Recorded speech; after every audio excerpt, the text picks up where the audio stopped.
മനുഷ്യനായ ഞാൻ മനുഷ്യന്റെ കഥയുമായി മനുഷ്യരായ നിങ്ങളുടെ മനസ്സിലേക്ക് മനസ്സില്ലാ മനസ്സോടെ കടന്നു വരട്ടെ. ഇതാ ഒരു പുതിയ മനുഷ്യൻ.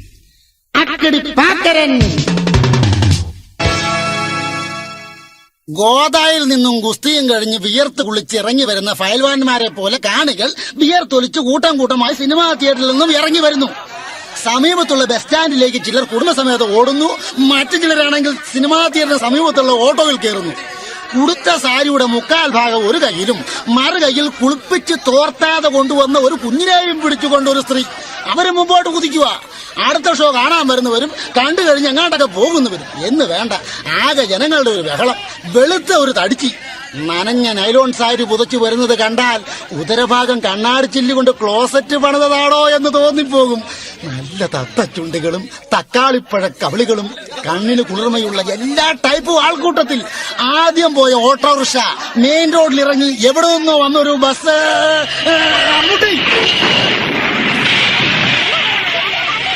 ഓട്ടോ മറിഞ്ഞിട്ടുണ്ട്. വണ്ടി ഇടിച്ച് ശബ്ദം കേട്ട ഭാഗത്തേക്ക് ജനങ്ങൾ ഓടിക്കൂടി. അവരിൽ ആരൊക്കെയോ ഓട്ടോ ഡ്രൈവറെയും യാത്രക്കാരെയും അടുത്തുള്ള ഹോസ്പിറ്റലിലേക്ക് കൊണ്ടുപോയി. മണിക്കൂറുകൾ കഴിഞ്ഞു. ജനങ്ങൾ ഓരോന്നായി പിരിഞ്ഞു. ഡ്രൈവർക്ക് വലിയ കുഴപ്പമില്ല.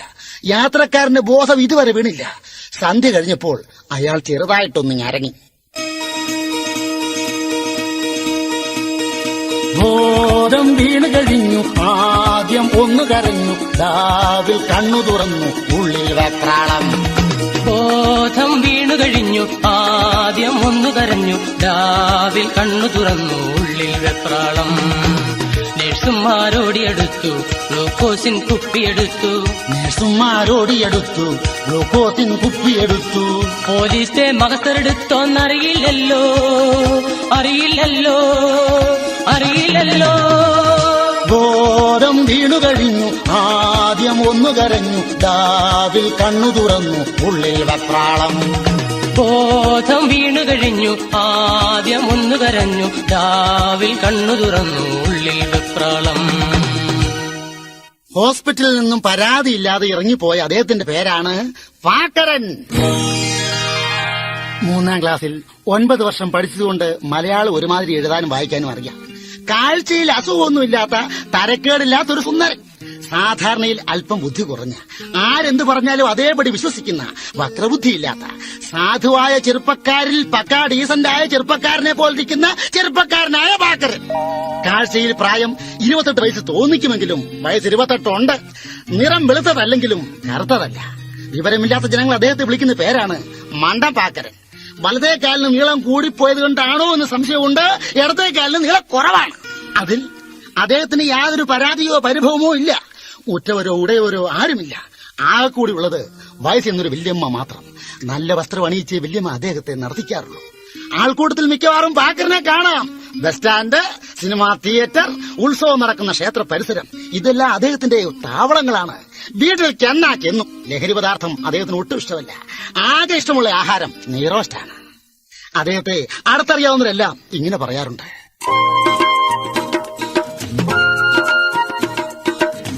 ആ വാർഡിലെ പെൺപിള്ളേർക്കറിയാം അറിയാം, ചുരുക്കം ചില ആണുങ്ങൾക്കും അറിയാം അറിയാം, പുളിക്കടവിൽ ഈ പുള്ളി സ്ഥിരമാ സ്ഥിരമാ, ഓഹോ പഞ്ചപാപമാണേലും വിഷമാ വിഷമാ.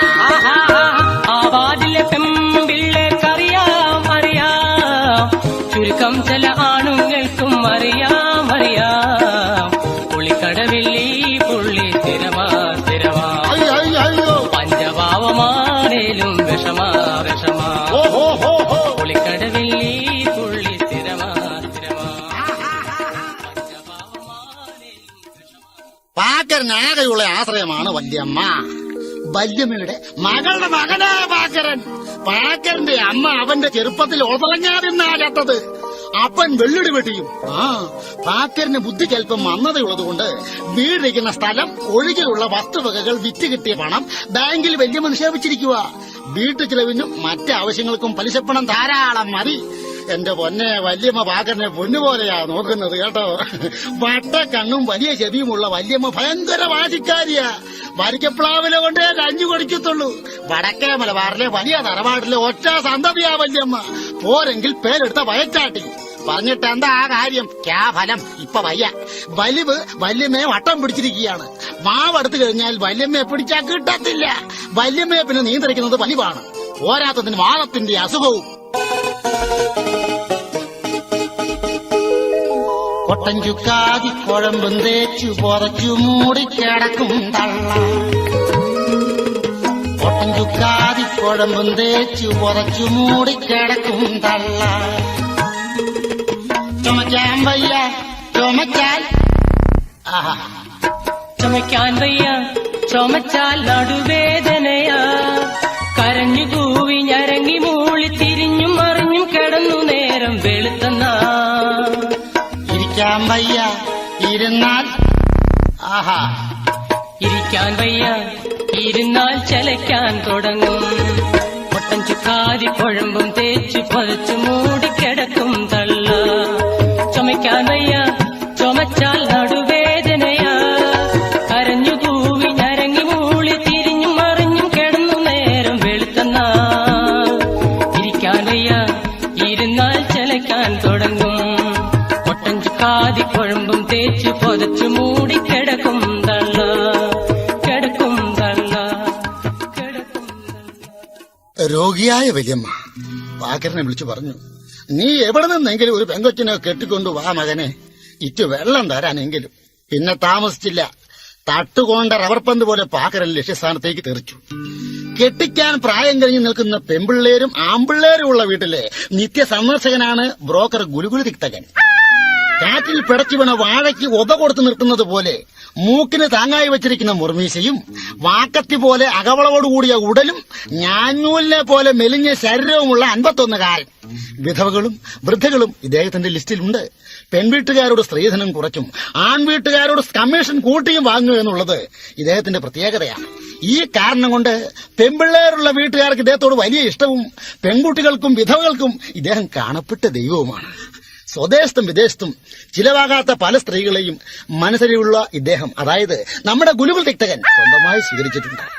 നമ്മുടെ പാക്കരൻ ഇദ്ദേഹത്തോട് വിനയപൂർവ്വം ചോദിച്ചു, ആശാനെ, എനിക്കൊരു പെണ്ണ് കെട്ടണം, എന്താ ഒരു മാർഗം? ഉണ്ടടാ, കസ്റ്റഡിയിലുണ്ട്.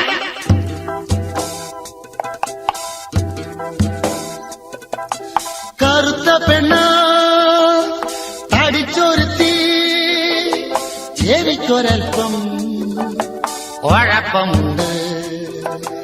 കറുത്ത പെണ്ണ തടിച്ചൊരുത്തി, ചെവിക്കൊരൽപ്പം കുഴപ്പമുണ്ട്.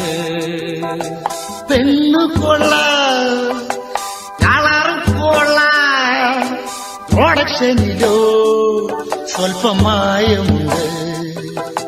പെണ്ണു കൊള്ളാം, കളറും കൊള്ളാം, പ്രൊഡക്ഷനിലോ സ്വൽപ്പം മായമുണ്ട്.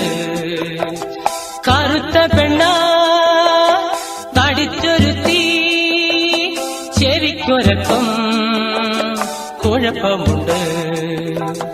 പെണ്ണു കൊള്ളാം, കളറും കൊള്ളാം, പ്രൊഡക്ഷനിലോ സ്വൽപ്പം മായമുണ്ട്. കറുത്ത പെണ്ണ തടിച്ചൊരുത്തി, ചെവിക്കൊരൽപ്പം കുഴപ്പമുണ്ട്. ചെവിക്കൊരൽപ്പം കുഴപ്പമുണ്ട്. എന്റെ പൊന്നാശാനെ, വെളുത്ത് ചുമന്ന് മുഴുത്ത് കൊഴുത്തൊരു പെണ്ണ എനിക്ക് വേണ്ടത്. നടക്കുമ്പം ഭൂലോകം കുലുങ്ങണം, പൂച്ചക്കണ്ണ് വേണം, പിന്നെ പൂക്കളുള്ള സാരി ഉടുക്കുമ്പോൾ പുറകിൽ നിന്ന് നോക്കിയാൽ നല്ല ചന്തം വേണം, പൂത്ത പണവും വേണം. നീളമുള്ള ബലൂൺ വീർക്കുന്ന മാതിരി ബ്രോക്കർ ഗുലുഗുലു തിക്തകൻ ശ്വാസം പിടിച്ചു. കഴുക്കോലിനാണോ എനിക്കാണോ നീളം എന്ന ഭാവത്തിൽ കഴുത്തും വെട്ടിച്ച് ചിന്തകനെ പോലെ മൈക്രോസ്കോപ്പിന്റെ ഗ്ലാസും ഫിറ്റ് ചെയ്ത് വേരിറങ്ങിയവനെ പോലെ ഡയറിയിൽ കണ്ണും നട്ട് മിനിറ്റുകൾ കഴിഞ്ഞപ്പോൾ തൂങ്ങിക്കട്ടവനെ പോലെ നാക്ക് വെളിയിലേക്ക് നീട്ടി കൃഷ്ണമണി പുരികത്തെ ലക്ഷ്യമാക്കി ഉയർത്തി. തല കുലുക്കി നിന്നതിന് ശേഷം ബ്രോക്കർ കാര്യമായി മൊഴിഞ്ഞു. നാളികേരത്തിന്റെ ഹോൾസെയിലുള്ളൊരു രാഷ്ട്രീയക്കാരന്റെ മോളുണ്ട്, ഒരു രാഷ്ട്രീയക്കാരന്റെ മോളുണ്ട്. നാളികേരത്തിന്റെ ഹോൾസെയിലുള്ളൊരു രാഷ്ട്രീയക്കാരന്റെ മോളുണ്ട്, ഒരു രാഷ്ട്രീയക്കാരന്റെ മോളുണ്ട്. അവൾ 4 വർഷം മുൻപ് വീട്ടുകാരറിയാതെ ഒളിച്ചോടി എന്നൊരു ദോഷമുണ്ട്, രാത്രി ഒളിച്ചോടി എന്നൊരു ദോഷമുണ്ട്. നാളികേരത്തിന്റെ ഹോൾസെയിലുള്ളൊരു രാഷ്ട്രീയക്കാരന്റെ മോളുണ്ട്, ഒരു രാഷ്ട്രീയക്കാരന്റെ മോളുണ്ട്. അവൾ 4 വർഷം മുൻപ് വീട്ടുകാരറിയാതെ ഒളിച്ചോടി എന്നൊരു ദോഷമുണ്ട്, രാത്രി ഒളിച്ചോടി എന്നൊരു ദോഷമുണ്ട്. നാളികേരത്തിന്റെ ഹോൾസെയിലുള്ളൊരു രാഷ്ട്രീയക്കാരന്റെ മോളുണ്ട്, ഒരു രാഷ്ട്രീയക്കാരന്റെ മോളുണ്ട്. ഇങ്ങനെയുള്ള പെമ്പിള്ളാരാണെങ്കിൽ 2ാം കെട്ടുകാരനോ 3ാം കെട്ടുകാരനോ കൊടുക്കുന്നതായിരിക്കും നല്ലത്. നഞ്ചി തിന്ന കുരങ്ങിനെ പോലെ പാക്കരൻ ഇറങ്ങി നടന്നു. പിറ്റേ ദിവസം രാവിലെ കുളിച്ചുരുങ്ങി സിനിമാ തിയേറ്ററിലേക്ക് പാക്കരൻ പാഞ്ഞു. ടിക്കറ്റ് എടുത്ത് അകത്ത് കയറി കഴിഞ്ഞപ്പോഴാണ് ചെടാ സിനിമ തുടങ്ങിയെന്നുള്ളവരെ മനസ്സിലായത്. നിലാവത്തഴിച്ചു വിട്ട കോഴിയെ പോലെ തപ്പിത്തടഞ്ഞൊരു സീറ്റ് കയറിയിരുന്നു. പ്രേമഗാനങ്ങൾ വരുമ്പോൾ എവിടെ ഒന്നും ഒരു കൈ സ്പർശിക്കുകയും തോണ്ടുകയും കിരണ്ടുകയും ഞുള്ളുകയും ഒക്കെ ചെയ്യുന്നു. അടക്കിപ്പിടിച്ചുള്ള ചിരി ആരാണെന്ന് മനസ്സിലായില്ല. ഞുള്ളുന്ന ഭാഗത്തെ തൊലി പറഞ്ഞു പോകുന്ന തോന്നൽ. എന്റെ അയ്യോ എന്ന് പല പ്രാവശ്യം കാറാൻ തോന്നി, പക്ഷേ കാറിയില്ല. ഇന്റർവെല്ലിന് ലൈറ്റ് തെളിഞ്ഞ് എഴുന്നേറ്റ് ചുറ്റും നോക്കി. ഒരൊറ്റ ആന്തൽ പോലും അടുത്തെങ്ങുമില്ല. മുഴുവനും തരണീമണികളും കാരമുഖികളും ഒറ്റാലകപ്പെട്ട വരാലിനെ പോലെ അവിടെ തന്നെ കുത്തിപ്പിടിച്ചിരുന്നു. സിനിമ തീരുന്നത് വരെ സ്പർശനമോ ദേഹോപദ്രവമോ ഒന്നും ഉണ്ടായില്ല. ഷോ തീർന്നു. എല്ലാവരും യാത്രയായപ്പോൾ തൊട്ടടുത്തിരുന്ന ഒരു മാതളമുഖി ഒഴിഞ്ഞു. ക്ഷമിക്കണം, എന്നെ കൂട്ടുകാരിയാണെന്നാ വിചാരിച്ചത്. തൊലി പോയ ഭാഗം തടവിക്കൊണ്ട് പറഞ്ഞു, ഓ സാരമില്ലെന്നേ. അവൾ ലജ്ജിച്ച് തലതാഴ്ത്തി. ശരീരം മുഴുവനും മുളകരച്ച് വരട്ടവനെ പോലെ അവൻ നീറ്റിൽ കടിച്ചമർത്തി ചോദിച്ചു, എന്ന് സിനിമയ്ക്ക് വരുന്നു? എല്ലാ ഞായറാഴ്ചയും മാട്ടിനിക്ക് വരും. പെട്ടെന്ന് ഒരു നത്തുമുഖി എവിടുന്ന് ഓടി വന്ന് അവളെ വിളിച്ചുകൊണ്ട് വേഗത്തിൽ പോയി. വാട്ടച്ചോറ് പിടിച്ചവനെ കൂട്ട് ചൊറിഞ്ഞും പറിച്ചു അവിടെ നടന്നു. പല ഞായറാഴ്ചകളിലും അവർ പരിചയം പുതുക്കി. എവിടെയാണ് വീടെന്ന് അവളോട് ചോദിച്ചു. ആ കോമളാങ്കി മുഴിഞ്ഞു.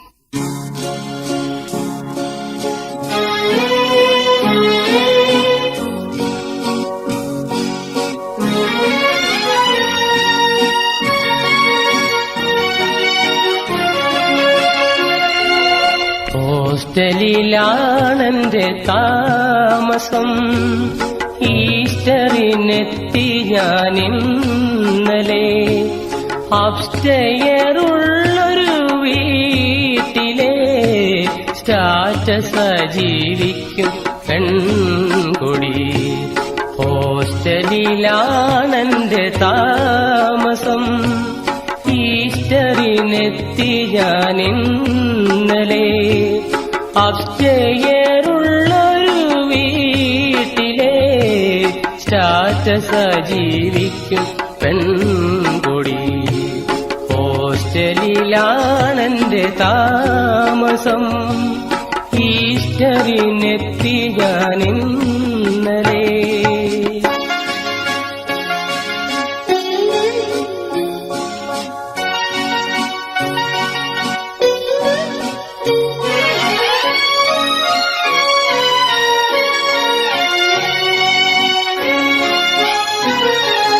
വെസ്റ്റോട്ടലിൽ പോയി നെയ് റോസ്റ്റു കഴിച്ചിടാം, ഇഷ്ടമുണ്ടേൽ വരൂ നീ. വെസ്റ്റോട്ടലിൽ പോയി നെയ് റോസ്റ്റു കഴിച്ചിടാം, ഇഷ്ടമുണ്ടേൽ വരൂ നീ. ടൈം വേസ്റ്റ് ചെയ്യില്ല, ലാസ്റ്റ് ബസ്സിൽ പോകാം. ടൈം വേസ്റ്റ് ചെയ്യില്ല, ലാസ്റ്റ് ബസ്സിൽ പോകാം. അഡ്ജസ്റ്റ് ചെയ്യൂ നീ. ഹോസ്റ്റലിലാണെന്റെ താമസം, ഈസ്റ്ററിനെത്തി ഞാനിന്നലെ. അപ്സ്റ്റെയറുള്ളൊരു വീട്ടിലെ സ്റ്റാറ്റസ് ജീവിക്കും പെൺകൊടി. ഹോസ്റ്റലിലാണെന്റെ താമസം, ഈസ്റ്ററിനെത്തി ഞാനിന്നലെ. I am so sorry dear packer. അടുത്ത ഞായറാഴ്ച തീർച്ചയായിട്ടും കാണാം. മിസ്റ്റർ പാക്കർ, ഈസ്റ്ററിന് എനിക്ക് എന്ത് സമ്മാനം തരും? എന്ത് വേണമെങ്കിലും തരാം. ഷുവർ? ഒപ്പിക്കേഷ് വാട്ട്? ഒപ്പിക്കാം. മൂക്കിൽ ചകിരി തുരുമ്പിട്ട് തുമ്മുമ്പോഴെല്ലാം അവളേക്ക് ചോർക്കും. എരിവുള്ള കറി കൂട്ടുമ്പോൾ, എണ്ണപ്പലഹാരം തിന്നുമ്പോൾ, എണ്ണ തേച്ച് കുളിക്കുമ്പോഴും അവൾ മനസ്സിൽ നിന്നും മായാതെ മറയാതെ നിൽക്കും. മാനിന്റെ കണ്ണും മനുഷ്യസ്ത്രീയുടെ ഉടലുമാണ് അവൾക്ക്. നെറ്റിയിൽ ഇഞ്ചപ്പടർപ്പ് പോലെയുള്ള കുറുനിര. ഒരു രാജമുഖി, മൃഗരാജഗതി, ഗജരാജവിരാജിത മന്ദഗതി, ഇനി എന്ത് ഗതി? ഇതിന്റെ അർത്ഥം എനിക്ക് തന്നെ അറിയത്തില്ല. തീർച്ചയായിട്ടും ഇതൊക്കെ അവൾക്ക് കാണും. നല്ല പെണ്ണാടിന്റെ ശബ്ദം അവൾക്ക്. പാക്കർ എന്നുള്ള ആ വിളി കേട്ടാ മതി. ഓ, ഞാൻ പോക്കേ പോകും.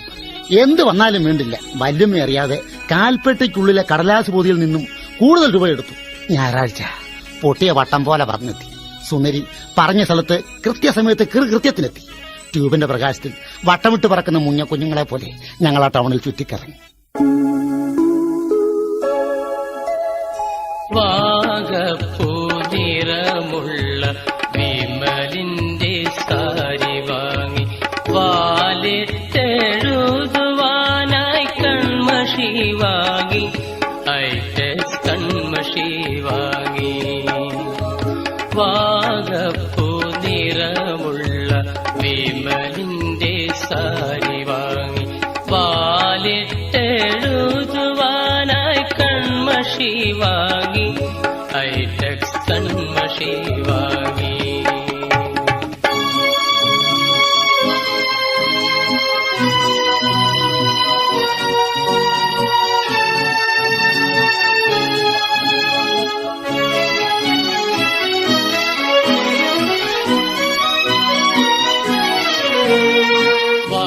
വാങ്ങി വളകൾ വാങ്ങി വിമ്മു വാങ്ങി വിവ വാങ്ങി വായിക്കാനായി വലിയ ചിലവുള്ള വാരിക വാങ്ങി.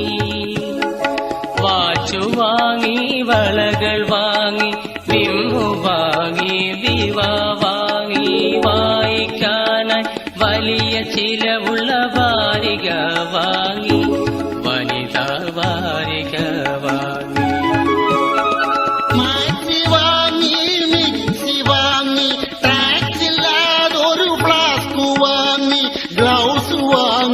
ബ്ലൗസ് വാങ്ങി ടാക്സിയിൽ കേറി. കപ്പിൾസ് ടാക്സിയിൽ കേറി. വാഗപ്പൂ നിറമുള്ള വിമലിന്റെ സാരി വാങ്ങി വാലിട്ടെഴുതുവാനായി കൺമഷി വാങ്ങി ഐറ്റക്സ് കൺമഷി വാങ്ങി. അവളുടെ വാക്കിന്റെ ഉറപ്പിൽ പിറ്റേ ദിവസം കൊച്ചുവെളുപ്പാൻ കാലത്ത് ദിനകൃത്യങ്ങൾ വരുത്തി എന്ന് വരുത്തി. വയറിളക്കം പിടിപെട്ട ഉദരരോഗി അകലെയുള്ള കക്കൂസിനെ ലക്ഷ്യമാക്കി പായുന്നത് പോലെ ജ്യോതിഷാലയത്തിലേക്ക് പാഞ്ഞു വിവാഹത്തിന് മുഹൂർത്തം കുറിക്കാൻ. അപ്പോഴും മനസ്സിന്റെ ഉള്ളിൽ സോപ്പ് പതയും പോലെ പ്രണയചേഷ്ടകൾ പതിഞ്ഞു പൊങ്ങിക്കൊണ്ടിരുന്നു.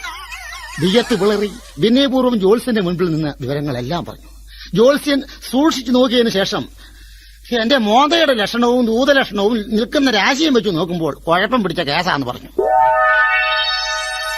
എന്റെ പൊന്നു ജോത്സ്യ, കുഴയ്ക്കരുത്, വഴിമുട്ടിക്കരുത്, ഞാൻ കരുത്താൽ കയറിടും. ആ പെണ്ണിന്റെ അപ്പനാണ് ഉടക്ക. അവിടുന്നെങ്കിലും എന്നെ രക്ഷിക്കണം, പ്ലീസ് പ്ലീസ്.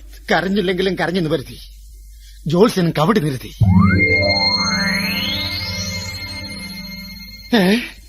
വേണ്ട ഗ്രഹങ്ങൾ വേണ്ടാത്ത സ്ഥാനത്തും വേണ്ടാത്ത ഗ്രഹങ്ങൾ വക്രത്തിലും. ശരി, പേരും നാളും പറയൂ. പെണ്ണിന്റെ നാള് ആയില്യം, എന്റെ നാള് ചിത്തിര. ജോത്സ്യൻ എന്തൊക്കെയോ ആലോചിച്ച് തീരുമാനിച്ചതിന് ശേഷം എടവപ്പാതിക്ക് തവള കരയുന്ന ശബ്ദത്തിൽ പറഞ്ഞു. ആയില്യം നാളിന് അയൽ ദോഷമാണല്ലോ ചിത്തിര അത്തറമാന്തും. ഓ ചിത്തിര അത്തറമാന്തും.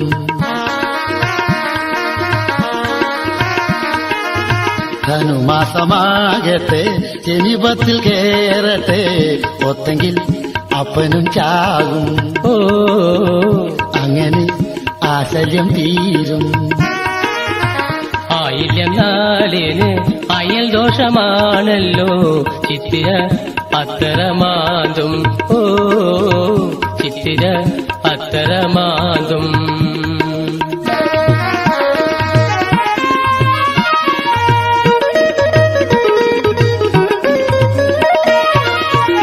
കണ്ടകശനിയുടെ അപഹാരമാണല്ലോ മുണ്ടമ്പടി കൊത്തൽ കൊണ്ടിടും. കണ്ടക കണ്ടകശനിയുടെ അവഹാരമാണല്ലോ മുണ്ടം വടിക്കൊത്തേൽ കൊണ്ടിടും. ശനിദോഷം മാറുവാൻ സ്വർണത്തിന്റെ ലസ് അശ്വാരൂഢം തന്നെ കെട്ടേണം. ശനിദോഷം മാറുവാൻ സ്വർണത്തിന്റെ ലസ് അശ്വാരൂഢം തന്നെ കെട്ടേണം. ഒരു നേരമെങ്കിലും ഒരിക്കലിരുന്നാൽ ഒത്തിരി ദോഷങ്ങൾ മാറിയിടും. ഒരു നേരമെങ്കിലും ഒരിക്കലിരുന്നാൽ ഒത്തിരി ദോഷങ്ങൾ മാറിയിടും. ആയിരം നാളിന് അയൽ ദോഷമാണല്ലോ ചിത്തിര അത്തറമാന്തും. ഓ ചിത്തിര അത്തറമാന്തും. ധനുമാസമാകട്ടെ ശനിപത്തിൽ കേറട്ടെ പോത്തെങ്കിൽ അപ്പനും ചാകും. ഓ അങ്ങനെ ആശല്യം തീരും. ഓ പോത്തെങ്കിൽ അപ്പനും ചാകും. ജോത്സ്യന്റെ പ്രവചനം അറിയിക്കാൻ വന്ന ചേട്ടനോട് കെട്ടിക്കാതെ പേരക്കകത്ത് മൂത്തിരുന്നാൽ കെട്ടിച്ചയക്കാൻ വീട്ടുകാരുടെ കയ്യിൽ പണവും പണ്ടവും ഇല്ലാഞ്ഞിട്ടാണെന്ന് ആരും പറയത്തില്ല. പെണ്ണിന്റെ സ്വഭാവദോഷം കൊണ്ടാണെന്ന് നാട്ടുകാർ പറയത്തുള്ളൂ. പല ഉപായങ്ങളും പ്രയോഗിച്ചിട്ട് രക്ഷയില്ല എന്ന് മനസ്സിലായപ്പോഴാണ് അല്പം മന്ദബുദ്ധിക്കാരനാണെങ്കിലും വലിയ സാമ്പത്തികം ഇല്ലെങ്കിലും ഹിതയാനെ തന്നെ പ്രേമിച്ചതും ഒളിച്ചോടിപ്പോയി എങ്ങനെയെങ്കിലും വിവാഹം കഴിക്കാൻ തീരുമാനിച്ചതും. എല്ലാം ഒരു ദുസ്വപ്നം പോലെ ഓർക്കാൻ സാധിക്കുകയുള്ളൂ. വെട്ടാൻ വരുന്ന പോത്തിനോട് വേദം ഓതിയിട്ടോ എരുമയോട് അമരകോശം വായിച്ചിട്ടോ രക്ഷയില്ലെന്ന് വിവാഹപ്രായം കഴിഞ്ഞു നിൽക്കുന്ന പെണ്ണുങ്ങൾ ഓർക്കുന്നത് നന്ന്. സംഭവാമി യുഗേ യുഗേ. എങ്കിലും ചേട്ടനോട് അച്ഛൻ ആ കടുങ്കൈ ചെയ്തല്ലോ.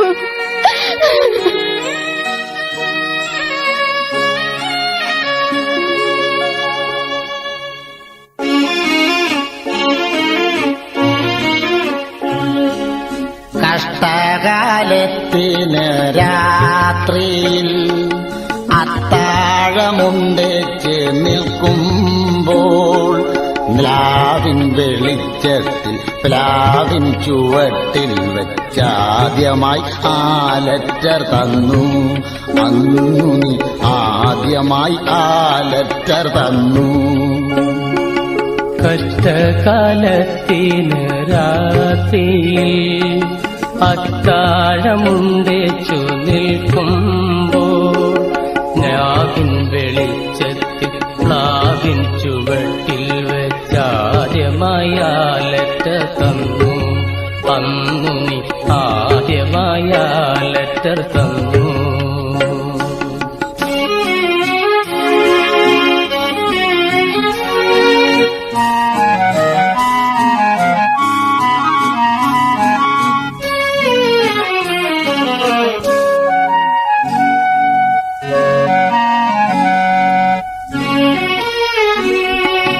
കുറ്റം പറഞ്ഞുകൊണ്ടച്ഛനൻ ചേട്ടന്റെ കുറ്റിക്കടിച്ചൊരു നേരം. കുറ്റം പറഞ്ഞുകൊണ്ടച്ഛനൻ ചേട്ടന്റെ കുറ്റിക്കടിച്ചൊരു നേരം. മറ്റാരും കാണാതെ മുറ്റത്തിരുന്നൊന്ന് പൊട്ടിക്കരഞ്ഞുരാവിൽ. മറ്റാരും കാണാതെ മുറ്റത്തിരുന്നും പൊട്ടിക്കരഞ്ഞന്ന് രാവിൽ.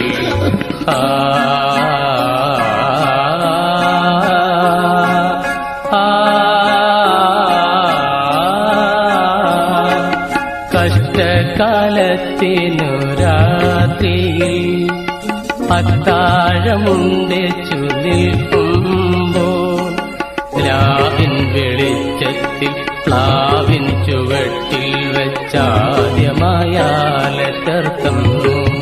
അന്നുമി ആദ്യമായ ലെറ്റർ തന്നു. ഓർക്കാപ്പുറത്ത് മഴവെള്ളത്തിൽ ഒഴുകിയെടുത്ത ശവം പോലെയാണ് അന്ന് രാവിലെ ആ കത്ത് കയ്യിൽ കിട്ടിയത്. പലകയിൽ ചുറ്റിക കൊണ്ട് ആണിയടിച്ച് കയറ്റുന്ന പോലെ ചങ്കിനകത്തൊരു വേദന. ആൽക്കഹോളിക് റിയാക്ഷൻ കാരണം കൈവിറയ്ക്കുന്ന മദ്യപാനിയെ പോലെയാണ് ആ കത്ത് പൊട്ടിച്ചത്. അയ്യോ, പ്രാണനാഥ ഉയ്യോ എന്നുള്ള ആദ്യത്തെ പ്രയോഗം വായിച്ചപ്പോൾ പാലാഴി കരഞ്ഞെടുത്ത അമൃത് ഡൈല്യൂട്ടാക്കാതെ ഒറ്റ വലിച്ചു കുടിച്ച ഉന്മേഷവും ഉത്സാഹവും തോന്നി. ബാക്കിയുള്ള ഓരോ വാക്കുകൾ ഗ്ലൂക്കോസിന്റെയും ബി കോംപ്ലക്സിന്റെയും വീര്യം പകർന്നു. എങ്ങനെയെങ്കിലും സന്ധ്യയായാൽ മതിയെന്ന് അവൻ ആശിച്ചു. രാത്രിയിൽ മഴയുണ്ടാകാതിരിക്കാൻ ഈശ്വരനോട് പലവട്ടം പ്രാർത്ഥിച്ചു. ആ കത്ത് വീണ്ടും ഒന്നുകൂടി നിവർത്തി വായിച്ചു. താഴിട്ടു പൂട്ടില്ല മഴയുള്ള രാത്രിയിൽ, താഴത്തെ പത്താഴ പുരയിൽ വരൂ, ഉറങ്ങുവാൻ പവറുള്ള ഗുളിക കൊടുത്തിട്ടൽ കേന്ദ്രത്തെ നേരത്തെ ഉറക്കിയേക്കാം. താഴിട്ടു പൂട്ടില്ല മഴയുള്ള രാത്രിയിൽ, താഴത്തെ പത്താഴ പുരയിൽ വരൂ.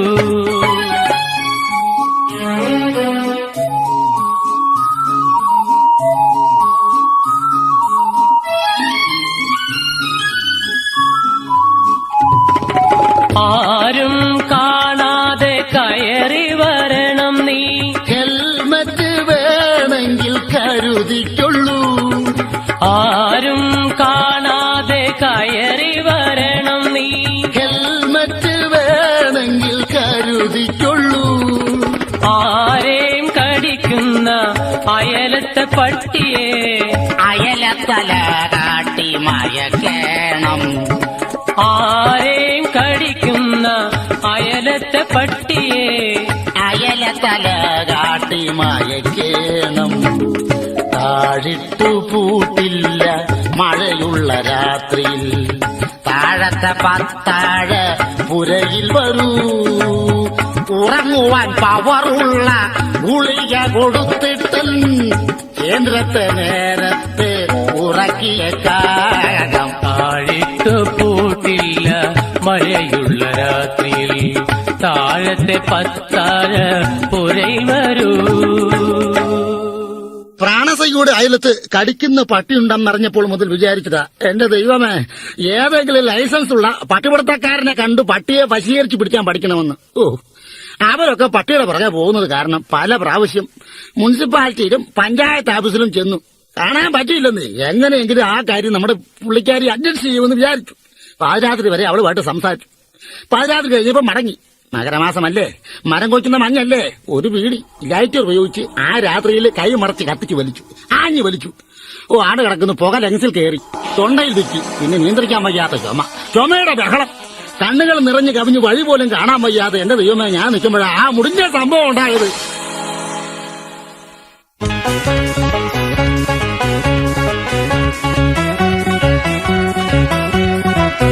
പട്ടി കടിച്ചേ,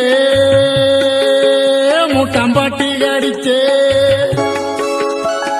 രക്തമൊലിച്ചേ, മുട്ടിൽ രക്തമൊലിച്ചേ, തെങ്ങിന്റെ മണ്ടയിൽ കയറി എന്റെ മുണ്ടിന്റെ പാതിയും കീറി കീറി കീറി. പട്ടി കടിച്ചേ, മുട്ടൻ പട്ടി കടിച്ചേ, രക്തമൊലിച്ചേ, മുട്ടിൽ രക്തമൊലിച്ചേ, തെങ്ങിന്റെ മണ്ടയിൽ കയറി എന്റെ മുണ്ടിന്റെ പാതയും കീറി കീറി കീറി.